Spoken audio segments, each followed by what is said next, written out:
Hey, what's going on, everybody? This is Shay. I just wanted to drop you another devotional time for Spy Wednesday. That's what it's called in a lot of traditions. This Wednesday of Holy Week, it's looking at Judas Iscariot and his plans to turn over Jesus to the religious authorities. I have to give an apology for yesterday. The day just got away from me, and so I posted a little bit late, a lot of bit late. So that's my bad. But today is Spy Wednesday, and um, as we're going to look at it through the book of Mark, through the Gospel of Mark, this comes right after the woman broke the jar of oil over Jesus' head. So they're there in Simon the leper's house, and everybody's reclining. They're eating at the table, and a woman comes up. A lot of people think it's Mary, the brother of Lazarus, and Martha. She comes up, breaks the jar of oil over his head, wipes it over his feet, dries her hair, um, dries his feet with her hair. And one of the Gospels says that Judas looked at the situation and was disgusted. We see in Mark, it doesn't necessarily name Judas, but in Mark, it says, what a waste. This could have been sold for hundreds of denarii and used to feed the poor. And Jesus looks at them and says, yo, leave her alone. What she's done is a beautiful thing. Jesus, knowing that he was going to have an opportunity to go through the burial rites, I suppose the woman who broke the jar over his head wasn't thinking about funeral rites. She's just giving an offering to the Lord. But Jesus looked at this and was like, yo, this was going to be for a funeral that I'm never going to have, because 3 days later, after I die, I'm going to rise again. But Judas looks at the situation and says, this ain't cool. I don't know what Jesus' problem is. We got people to fill. I don't know if he's off his rocker. Like, I don't know what was going through Judas's mind, actually.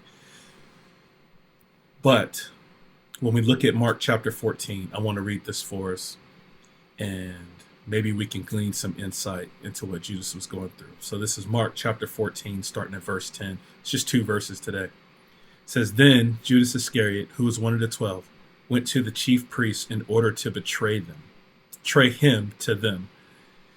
And when they heard it, they were glad and promised to give him money. And he sought an opportunity to betray him. I want to actually read this a little bit in the Greek. It says, and having heard, they rejoiced and promised him money to give. And he was seeking how him conveniently he might deliver up. That conveniently piece is what really stuck out to me. Like, Judas was looking for a way to conveniently hand over Jesus to the religious authorities. And I was thinking about that.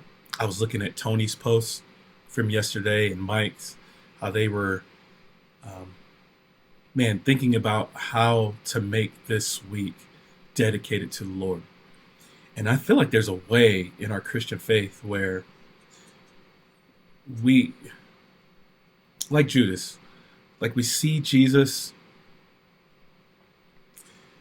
and yeah, there might be times where we follow him and it's inconvenient, but mostly we live a convenient faith. And it's not until we make things inconvenient that I feel like God really starts to dive into who we are, starts to uncover some of those dark spots, starts to uncover some of the idols that we've been trying to hide and keep close to our chest.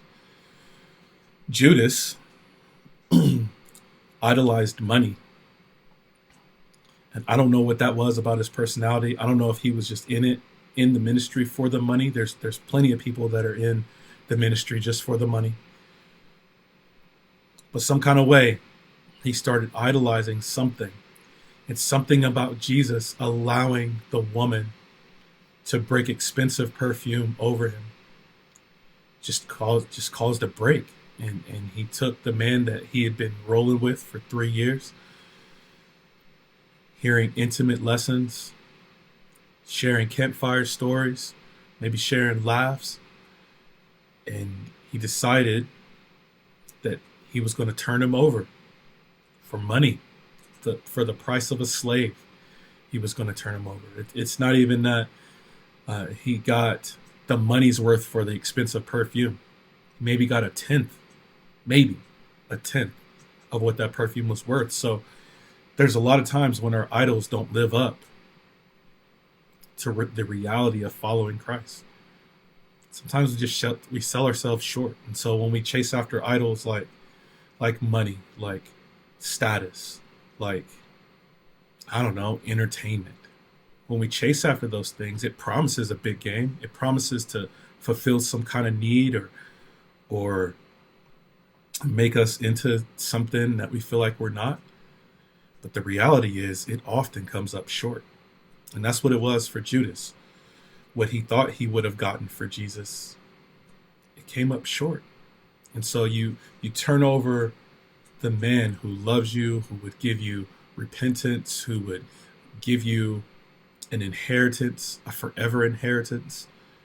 You would turn all that over for temporary riches. And I was just thinking, like, how often we do that. How often we turn Jesus over for temporary riches. So we turn Jesus over for temporary job promotion. Like, I want this job, but they don't like the fact that I'm a Christian, so I can hide it for a little while. Or some kind of position or some kind of speaking opportunity. It's like, oh, they're not going to like what I say theologically, or they're not going to appreciate the fact that I'm so pro Jesus. Like I'm that Bible thumper that that people warn against. Like, whatever it is, and we would deny Jesus, and we say, like, oh yeah, like, I'm a Christian, but I'm not like one of those kind of Christians. Or, yeah, I'm a Christian, but it's not a big deal. Man, is Jesus, like, is he the most important thing in our life or not? Are all these idols, are they just waiting in line to step in front of Christ? Like, are they perpetual line jumpers that they could just jump in front of Jesus at any whim?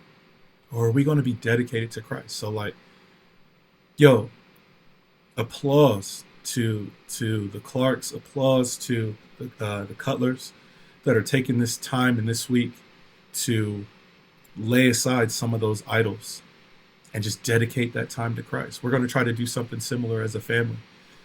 Just putting aside some idols, things that just don't matter as much as Jesus does. And dedicate them to Christ. Like, Jesus, get rid of these idols in my life. Make yourself the most important thing. Obviously, my heart is an idol factory. I'm going to want those idols. Satan doesn't put idols in our lives because we don't like them. He puts the idols in our lives. He puts the things in front of our face that are the most tempting, that are the most pleasing to our flesh. That's what he did to Judas. He put that money in front of his eyes, and it was the most pleasing to his flesh. And instead of inconveniencing himself, he sought for an opportunity to do something convenient in handing over Jesus.